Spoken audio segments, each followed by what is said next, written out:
Singaporeans have lined the streets in heavy rain to see the funeral procession of their founding father and first Prime Minister Kuan Yew.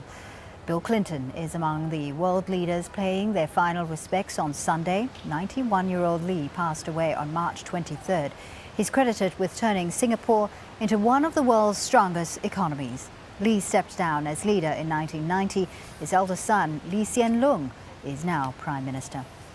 Let's go now to Sohail Rahman, who joins us live from Singapore. Sohail, there's heavy rain there in Singapore.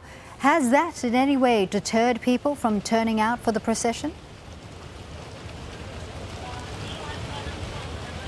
I would say, Fauzi, that it hasn't deterred mourners and well-wishers who are trying to get a glimpse of that very slow-moving cortege that began its journey around about 45 minutes ago from Parliament House, where for the last 4 days Lee Kuan Yew's body lay in state. Now that cortege is moving along a 15.5-kilometre route to where I am, the University of Singapore and its cultural centre, where the final funeral service will be held. And of course, if you can see behind me, there are at least 6 persons deep, I would say, is certainly how many people are here.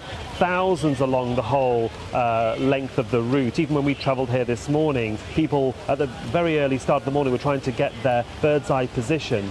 So certainly the weather has not put them off. And in some Asian Pacific countries, it is believed that the rain is a good omen at a funeral. So the family will take heart from the inclement weather that we're experiencing. Sohail, it wasn't just in Singapore that Lee was highly regarded, but he was respected globally as well. I believe there's a list of VIP world leaders who will be attending the funeral. Just take us through some of the names on that list. Yes, a very large guest list for Singapore and for this funeral to honour the former Prime Minister. Of course, I think that the biggest name here is, of course, Bill Clinton, the former American president. He has an entourage with him that includes Henry Kissinger, the former Secretary of State, both present and former ambassadors, a former national security advisor. But the countries themselves that are represented here include the United Kingdom. We have William Hague, the former Foreign Secretary. China's Vice President is here, India's Prime Minister, Australia, Bangladesh, India.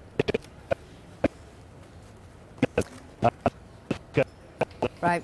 We seem to have lost Sohail Rahman there, no doubt, because of the heavy rain that is currently happening in Singapore at the moment. That's Sohail Rahman reporting on the funeral of Singapore's founding father, Lee Kuan Yew.